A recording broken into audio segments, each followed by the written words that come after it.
हैदर, मैं कुछ पूछ रही हूँ, जवाब दीजिए। आप अब भी दुआ से मोहब्बत करते हैं ना?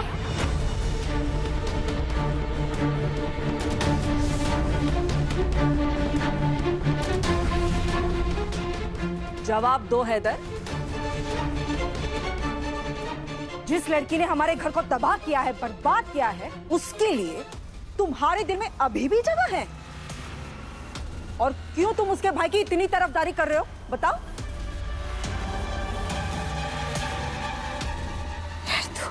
जवाब दे, क्या तुम आज भी उस बदजात से मोहब्बत करते हो?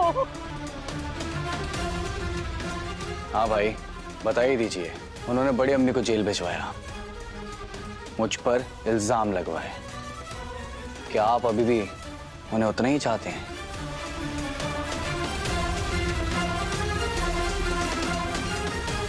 बता दो हैदर, बोल दो कि तुम दुआ से प्यार नहीं करते हो।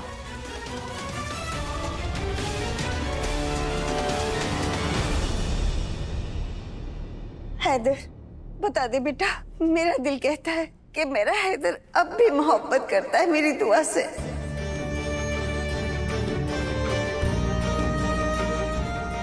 तू तो जानता है ना कि हमारी दुआ कितनी नेक है। तू करता है ना दुआ से मोहब्बत?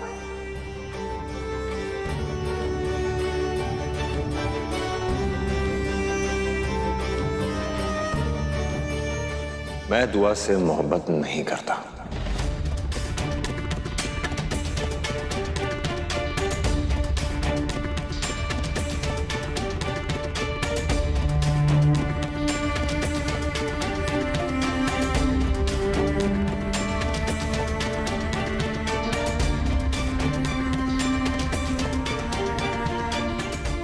मैं दुआ को नहीं चाहता।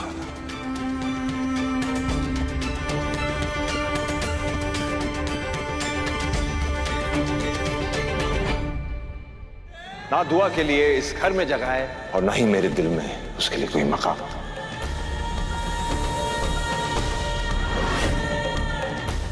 बहुत जल्द मैं दुआ को तलाक देकर हमारी जिंदगी से हमेशा के लिए उसे दूर कर दूंगा।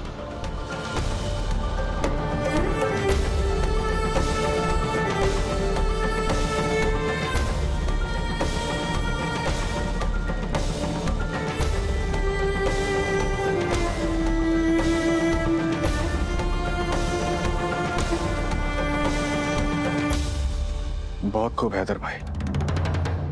और मेरी पागल बहन इस गलत फहमी में कि आप उससे आज भी प्यार करते हैं। ऐसा प्यार, ऐसी मोहब्बत कोई कैसे कर सकता है भाभी? ये तो आप अपने हैदर भाई से पूछिए, वो इस बात का जवाब दे पाएंगे। आपने तो सारी उम्मीद पे पानी फेर दिया हैदर भाई।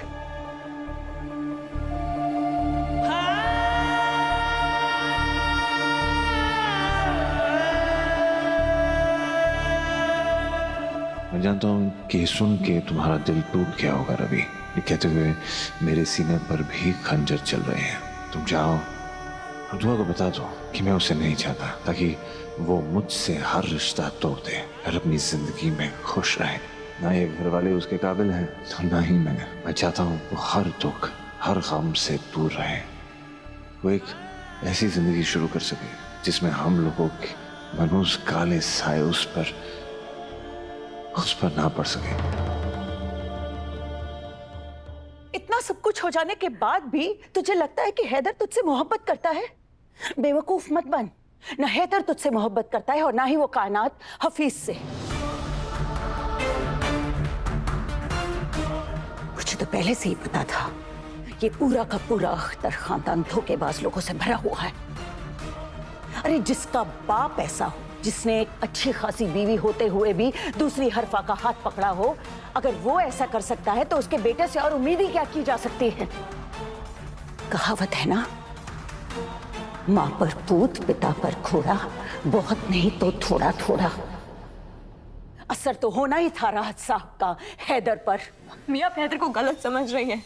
उनको समझने में आपसे गलती हो रही है। मैं गलती नहीं कर रही हूँ, गलती तू कर रही है दुआ। समझने की कोशिश क्यों नहीं कर रही है? पता नहीं उस हैदर ने क्या जादू कर दिया तुझ पर कि अभी भी उसकी मोहब्बत के जाल में फंसी हुई है तू। अल्लाह जाने कब ये हैदर नाम का पर्दा तेरी आंखों पर से हटेगा और तू सब कुछ सच सच देख पाएगी। अम्मी, हैदर सच में।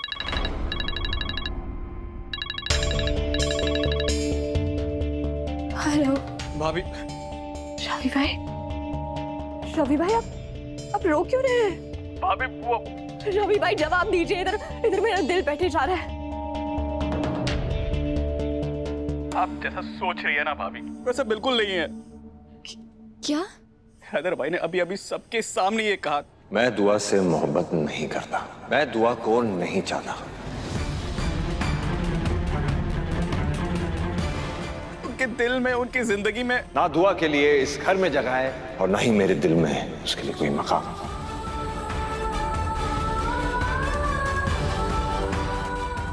वो आपको बहुत जल्द मैं दुआ को तलाक देकर हमारी जिंदगी से हमेशा के लिए उसे दूर कर दूंगा।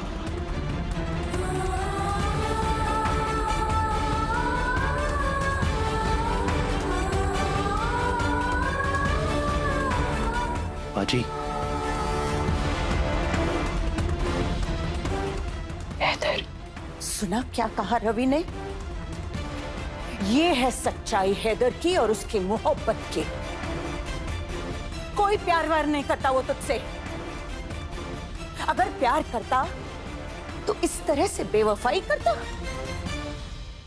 मेरी बेटी को दूध में से मक्खी की तरह निकाल कर बाहर फेंकना चाहता है अख्तर खानदान।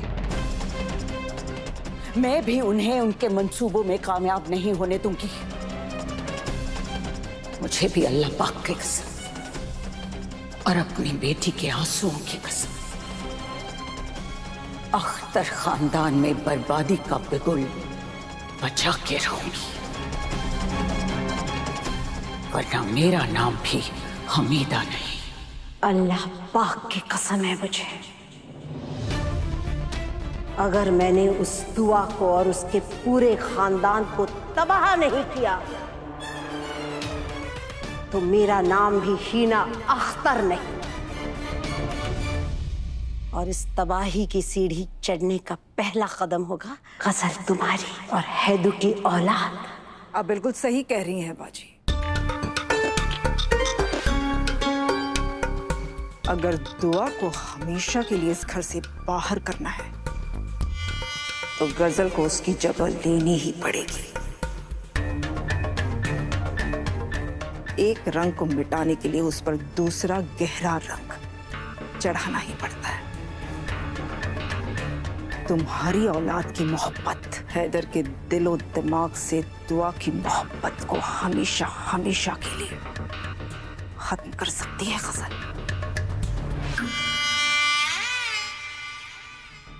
दुआ, तुमने मुझे 1 महीने की मोहलत दी थी ना, पर देखो 1 ही दिन में तुम्हारा काम तमाम हो गया।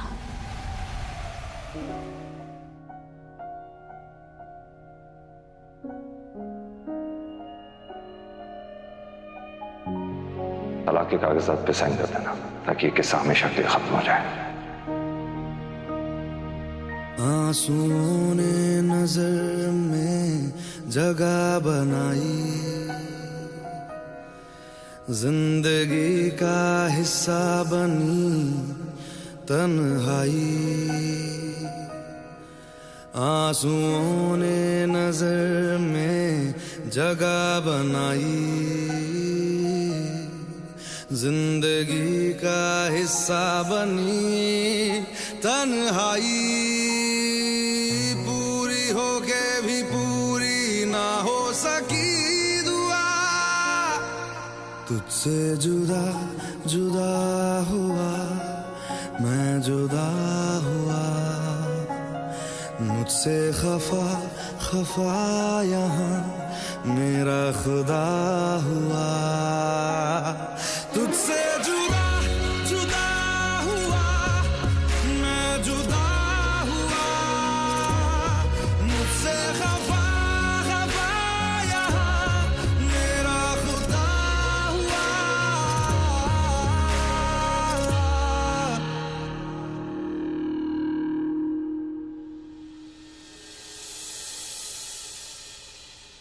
बड़ी मेहनत लगी, जहन को उलझाना पड़ा, गुनाहों सवाब से ऊपर उठना पड़ा। आखिरकार वो मनहूस लड़की दुआ मेरे रास्ते से हट ही गई। अब हैदर पर सिर्फ और सिर्फ मेरा हक है, मेरे शौहर का कोई हिस्सेदार नहीं। अब हैदर दुआ की चौखट पर नहीं, मेरे साथ मेरे कमरे में सोएंगे। उन्हें अम्मी को दिया हुआ वादा जो पूरा करना है। मैं तुम्हारी और गजल की औलाद की सूरत देखना चाहती हूँ। मुझे पोता पोती से नवाज दे मेरी जान। इस खानदान के लिए मुझे वारिस दे दे है तुम।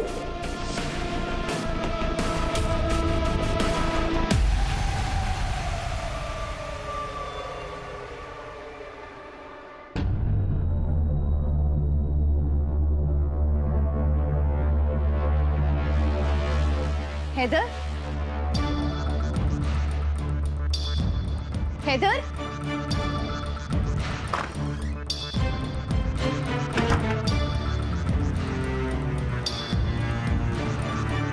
हैदर कहाँ चले गए? कहीं फिर से दुआ के कमरे की चौखट पर तो नहीं सो रहे हैं?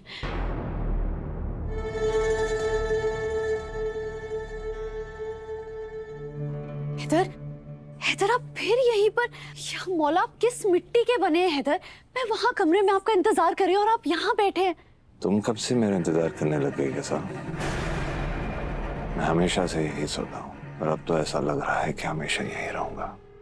उफ, दुआ चली गई मगर दुआ का काला साया अभी तक इनके सर से नहीं गया।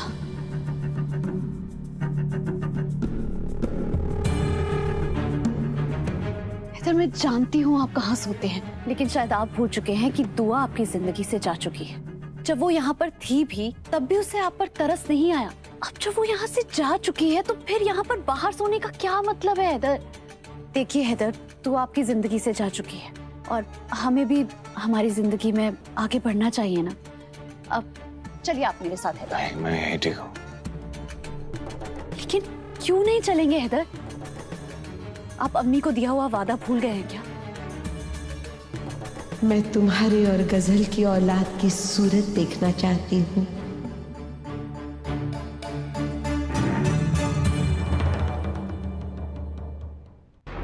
गजल, इतनी देर रात तो मुझे वादा याद दिलाने आई हूँ। मैं आपको कुछ याद नहीं दिला रही हूँ हैदर, लेकिन आप जानते हैं ना कि अम्मी की तबीयत अक्सर खराब रहती है और जेल जाने से उनके जहन पर भी बहुत असर पड़ा है और उनका दिल भी बहुत कमजोर हो गया है हैदर।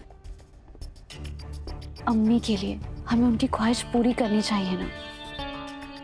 अम्मी चाहती है कि उनका एक चांद सा पोता हो या एक फूल सी पोती हो। हैदर, उसके लिए हमें साथ में रहना होगा ना। इसीलिए हैदर, आप ये सब छोड़िए, आप चलिए कमरे में। वैसे भी रात बहुत हो गई है, आप चलिए। हैदर चलिए ना, उठिए, चलिए।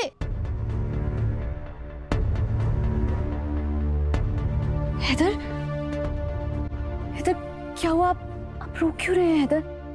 तो बर्बाद हो गया खजान। अम्मी को दिया हुआ वादा मुझे अच्छी तरह याद है। मुझे शौहर होने का फर्ज भी निभाना है। ये भी याद है कि मुझे सबको सबका हक देना है। ये भी याद है कि सबको खुश रखना है। लेकिन मेरी खुशी का क्या गजल?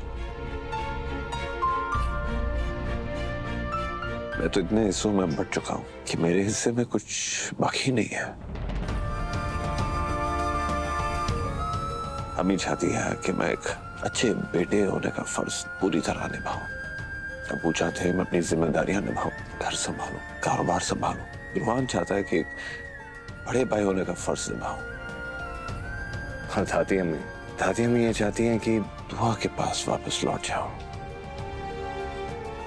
और तुम्हारी भी तो ख्वाहिश है। तुम भी तो चाहती हो कि मैं एक अच्छे शौहर होने का फर्ज अदा करूं।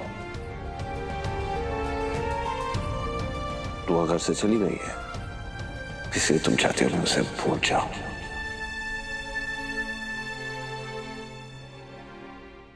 कैसे भूल जाऊं? वो हर एक लम्हा जिसमें मैंने अपनी पूरी जिंदगी गुजारी है। कैसे भूल जाऊं वो वक्त जो मेरी जिंदगी भर की कमाई था? कैसे भूल जाऊं? दुआ सिर्फ मेरी बीवी नहीं थी, मेरा सब कुछ थी। मैंने उसे ऐसे संभाल के रखा था गजल, जैसे गरीब अपनी जोड़ी हुई रकम संभाल के रखता है। दुआ मेरी रूह थी, जो अब चली गई है। अब तो बस ये जिस्म है, मुझे नहीं लगता भी ये किसी के काम आ पाएगा। हैदर, इसका मतलब आपने झूठ कहा? कैसा झूठ? यही कि आप दुआ से मोहब्बत नहीं करते। हाँ, मैंने कहा था, पर मैं कैसे समझाऊं तुम्हें के साथ। मोहब्बत का शजर अगर कट भी जाए तो उस पर फूल आना बंद नहीं होते हैं। खैर, फिलहाल मुझे अपने हाल पे छोड़ दो, इस दर्द से मुझे गुजरने दो, फिर जाके जैसे हालात बनेंगे वैसे सोचेंगे। अभी मुझे थोड़ा वक्त चाहिए। निकाह को एक ज़माना हो गया हैदर, एक रात तो दूर, मोहब्बत भरा एक लम्हा भी आपने मेरे साथ नहीं बिताया। अब और कितना वक्त चाहिए आपको? तुम्हें पता है गजल, मैंने दुआ और अपने रिश्ते को औलाद की तरह पाला है, पर मेरी आंखों के सामने मेरी औलाद मर रही है और मैं कुछ नहीं कर पा रहा। इस गम से मुझे गुजरने दो गजल, फिर तुम्हारी औलाद के बारे में सोचेंगे। लेकिन मैं इस कदर टूट चुका हूं, कोई मुझे समेटने की कोशिश भी करे तो समेट नहीं पाएगा। हैदर, काश मैं आपका ये दर्द खींच के अपने सीने में भर लेती। काश आपकी आंखों से बहता हुआ हर एक आंसू मेरी आंखों से गिरता। हैदर, आपको ऐसे तकलीफ में नहीं देख सकती। आपको जितना वक्त लेना है आप ले लीजिए हैदर, बस एक एहसान कीजिए मुझ पे, अपने कमरे में आकर सो जाइए हैदर। मैं आपको ऐसे नहीं देख सकती हैदर।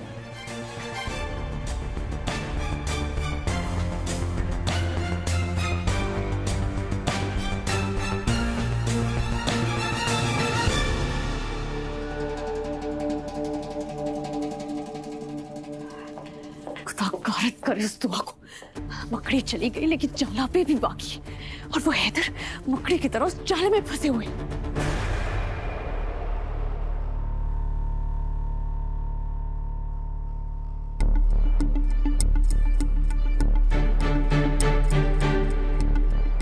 ऐसा क्यों लग रहा है जैसे कोई मुझ पर नजर रख रहा है?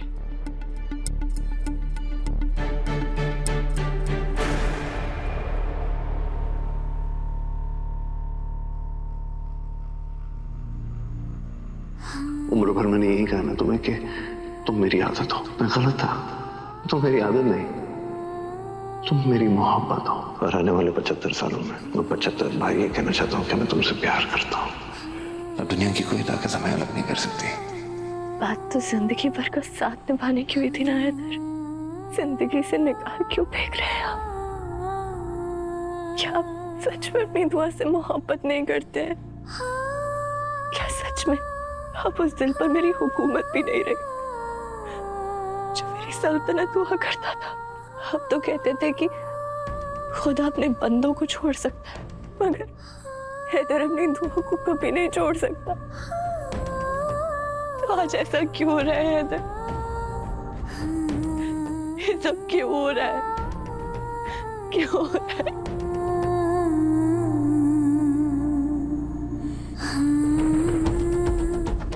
अगर अल्लाह ने आपको मुझसे छीना ना हैदर, तो उन्हें मेरी सांसें भी छीननी होगी। मैं आपके बिना मर जाऊंगी, मर जाऊंगी। तुम्हें जीना है दुआ,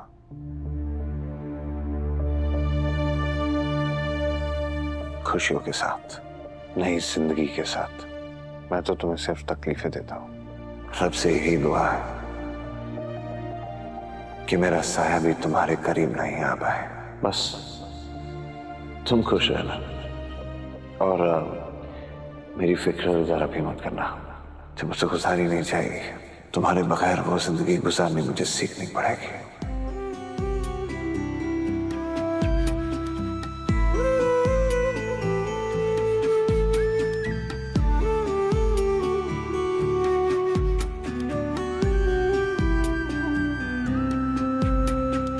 तुम चले गए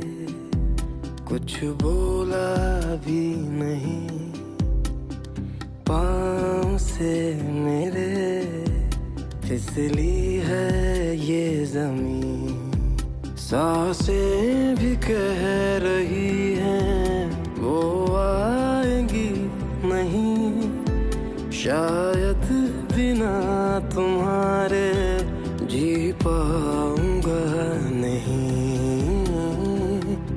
तेरे बिना, तेरे बिना।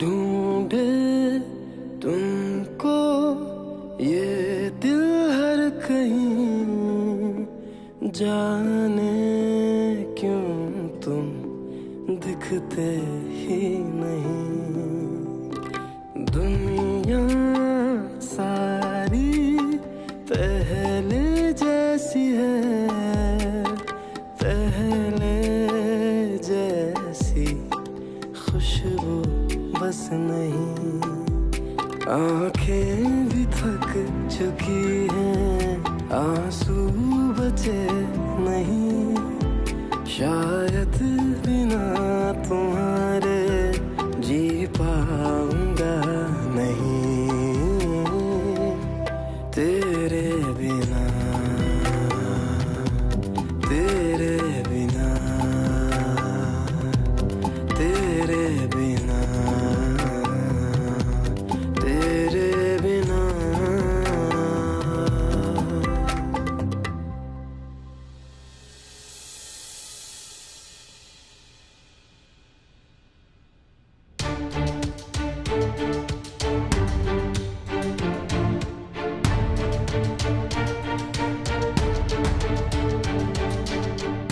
बाजी जमीन पे क्यों सो रही है?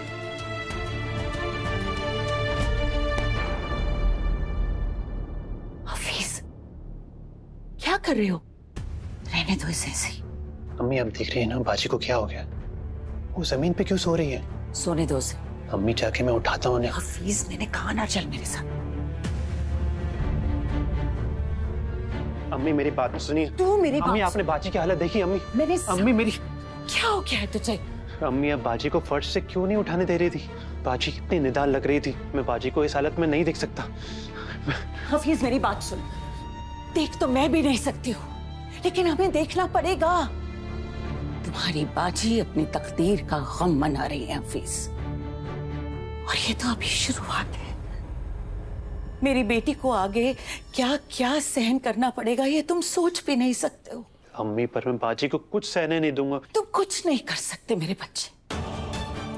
इस सदी में औरत होना एक गुनाह है, और दुआ उस गुनाह की सजा भुगत रही है। तुम्हें मालूम है, औरत जब तक अपनी मोहब्बत का इकरार नहीं कर लेती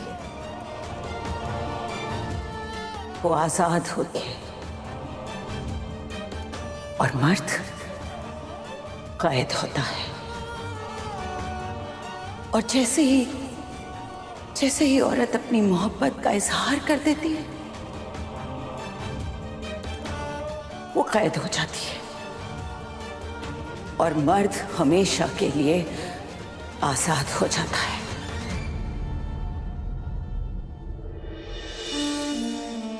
आजादी का गुरूर औरत की जिंदगी तबाह कर देता है। उसी तरह दुआ की जिंदगी भी बर्बाद हुई।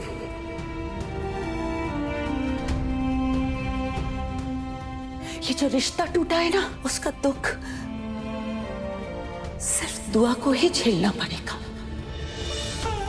इस रिश्ते के टूटने का हर इल्जाम दुआ के सर आएगा। लोग न जाने कैसी कैसी बातें करेंगे।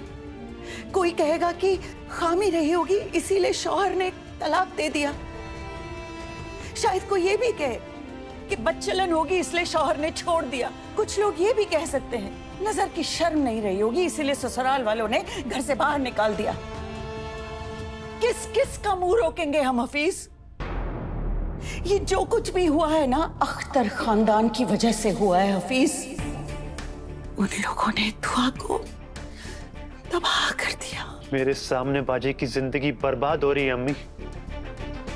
मैं कुछ भी नहीं कर पा रहा हूं। मैं बस सुन मेरी बात हफीज, अपने आप को सजा देकर क्या होगा? सजा तो अख्तर खानदान को मिलनी चाहिए बेटा। हमें अख्तर खानदान से इंतकाम लेना है। मैं कुछ समझा नहीं अम्मी। अपनी बहन का बदला लेना चाहते हो ना? दुआ को जितने भी जख्म मिले हैं ना, उन पर मरहम लगा सकते हैं। अब हम क्या कर सकते हैं अम्मी? क्या करना है वो मुझ पर छोड़ दो, लेकिन दुआ का बदला लेने के लिए मुझे तुझको हथियार बनाना होगा हफीज। सिर्फ इतना बता, तू मेरा साथ देगा या नहीं? मैं आपके साथ हूं अम्मी। मैं बाजी के लिए कुछ भी करने को तैयार हूं।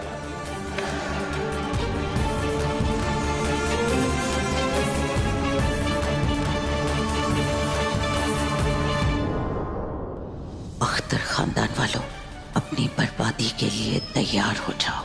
मेरी बेटी के हर एक आंसू की कसम, मैंने तुम्हारी जिंदगियों को आग की लपटों के हवाले न कर दिया ना, तो मेरा नाम भी हमीदा नहीं।